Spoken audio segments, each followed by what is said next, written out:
बहुत समय बाद मेरी आंखें खुली और मैं कोमा से बाहर आया। नर्स ने मुझे देखा और बोली, ओ तुम्हें होश आ गया।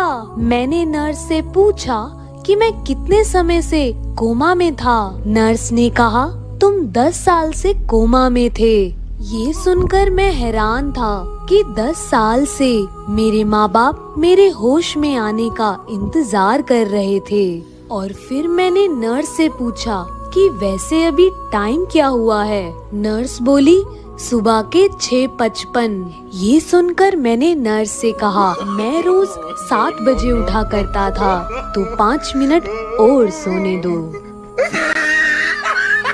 दोस्तों, फ्लोरिडा के एक स्कूल में ज्यादातर सीनियर लड़कियां स्कूल के वॉशरूम में लिपस्टिक लगाती थी, लेकिन प्रॉब्लम ये था कि लिपस्टिक को लगाने के बाद वो अपने होठों को शीशे में दबाती थी, जिससे रोज सैकड़ों होठों के निशान शीशे पर बन जाते। सफाई कर्मी हर रात शीशे को साफ करता, लेकिन अगले दिन फिर लड़कियां शीशे पर लिप प्रिंट लगा देती। सफाई कर्मी ने परेशान होकर यह बात स्कूल के प्रिंसिपल को बताया। प्रिंसिपल ने फैसला किया कुछ करना पड़ेगा। अगले दिन प्रिंसिपल ने सभी सीनियर लड़कियों को वॉशरूम में बुलाया और कहा, देखो सफाई कर्मी इन दागों को कैसे साफ करता है। सफाई कर्मी ने पोछा लिया और टॉयलेट में डुबकी लगाई और उससे शीशे को रगड़ा। यह देखकर सभी लड़कियां हैरान हो गई और उसके बाद लड़कियों ने कभी शीशे पर अपने होठों के निशान नहीं छोड़ी। रक्षाबंधन के दिन एक लड़की को रास्ते में एक गरीब लड़का दिखता है। वो उसके पास जाती है और पूछती है, सुनो क्या तुम्हें भूख लगी है, मेरे घर चलोगे? गरीब लड़का हाँ भरता है और साथ चल देता है। आ जाओ आ जाओ आ जाओ, ये लो पानी पियो। अच्छा 1 मिनट रुको, मैं अभी आती हूँ। लड़की जाती है और कहती है, ये लो राखी। इतने में लड़का पूछता है, वैसे दीदी आपका कोई भाई नहीं है क्या? लड़की बताती है, भाई तो है, लेकिन पिछले रक्षाबंधन कुछ ऐसा हो गया कि वो हॉस्पिटल में एडमिट हो गया और वो मुझसे कभी राखी नहीं बंधवाता। लड़के ने पूछा, क्यों? लड़की ने कहा, मैंने सिर्फ उसे 10,000 रुपए तो मांगे थे, पर वो मुझे 10 रुपए की डेयरी मिल्क देकर रक्षाबंधन निपटा रहा था और उसके बाद वो हॉस्पिटल में ही एडमिट हो गया। खैर छोड़ो, तुम पानी पियो। अरे ये कहाँ गायब हो गया? और ये राखी? अब तो मेरी शादी होने वाली है, वहाँ राज करूंगी राज। बर्तन घसना भी होगा, कपड़ा धोना भी होगा, चाय बनाना भी होगा, खाना पकाना भी होगा। सुबह शाम घर में झाड़ू पोछा करेगा,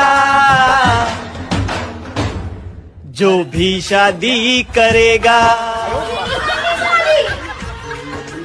एक बार 3 शराबी दोस्त कहीं जा रहे थे। फिर एक शराबी दोस्त ने टैक्सी को इशारा करके रोका और टैक्सी रुक गई। फिर एक एक करके तीनों दोस्त टैक्सी में बैठ गए। टैक्सी ड्राइवर जानता था कि इन तीनों ने पी रखी है, तो ड्राइवर ने चालाकी से गाड़ी का इंजन स्टार्ट किया और 2 सेकंड बाद वहीं बंद कर दिया, ताकि शराबियों को लगे कि वह पहुंच गए। फिर पहले दोस्त ने ड्राइवर को खुशी खुशी 300-400 रुपए दे दिए। फिर दूसरे दोस्त ने भी ड्राइवर को खुशी खुशी गले लगाया और 300-400 रुपए दे दिए। फिर तीसरे दोस्त को शंका हुई कि वो इतनी जल्दी कैसे पहुंच गए, और फिर उसने खींच के ड्राइवर को थप्पड़ मारा। फिर ड्राइवर को लगा कि उसका झूठ शायद पकड़ा गया। फिर उसने पूछा कि मुझे आपने थप्पड़ क्यों मारा? फिर तीसरा दोस्त बोला, तुमने गाड़ी को बहुत तेज चलाया, हमारी तो जान ही जाने वाली थी, अगली बार धीरे चलाना।